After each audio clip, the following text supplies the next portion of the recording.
అనుభవం ఆ పరిస్థితి చూసి అప్పటికప్పుడు తీసుకున్న నిర్ణయం 4,000 5,000 దుప్పట్టు తీసుకొచ్చేసి ఆ క్యూ లైన్లో ఉన్న వాళ్ళందరికీ తలా ఒకటి ఇచ్చి మీరు కప్పుకుని ఉంచండి అని చెప్పారు. ఆ వేడి వేడి ఆహారం అది ఎప్పటికప్పుడు అందేటట్టు చేశారు. ఇది ఆ టైప్ ఆఫ్ కమిట్మెంట్ లెక్కన ఉండాలి. వీళ్ళు ఇక్కడ చేశారు. చేసిన తర్వాత ఏమైంది, ఇప్పుడు పత్రికలు ఈ మిగతాదంతా రాస్తున్నారు కానీ కాస్త ఇవాళ ఉన్న బ్యాలెన్స్డ్ పత్రిక అంటే కాస్త ప్రజాశక్తి అనుకోవాలి కదా, వాళ్ళకి ఈ దూరదా లేదు ఆ దూరదా లేదు కదా.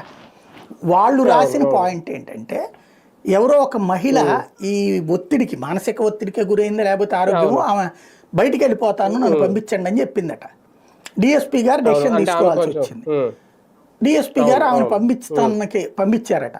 ఆవిడ కోసం తలుపు తీస్తున్న సందర్భంలో కొంతమంది జనసేనకు సంబంధించిన వాళ్ళు ఎవరో ఒక 50 మందిని లోపలికి పంపించాలన్నారట.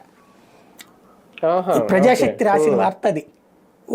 పంపించాలన్నప్పుడు వాళ్ళని పంపిస్తున్నప్పుడు క్యూ లైన్లకు పంపిస్తున్నారేమో అన్నటువంటి కోపం వచ్చేసింది అనమాట.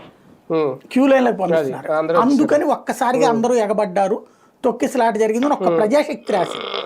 మిగతా వాళ్ళందరూ కూడా ఆవిడని బయటికి తీసుకొస్తున్నప్పుడు తొక్కిసలాట జరిగింది. ఆవిడని బయటికి తీసుకొస్తుంటే తొక్కిసలాట ఎందుకు ఉంటుంది మిగతా వాళ్ళది? బేసిక్గా తొక్కోవాల్సిన అవసరం లేదు కదా, ఎందుకంటే ఆవిడ హార్ట్ పట్టుకుని ఉంది. ఆవిడ కోసం మిగతా వాళ్ళు ఎందుకు తొక్కోవాలి ప్రాక్టికల్గా చెప్పాలంటే? కాబట్టి సంథింగ్ ఏదో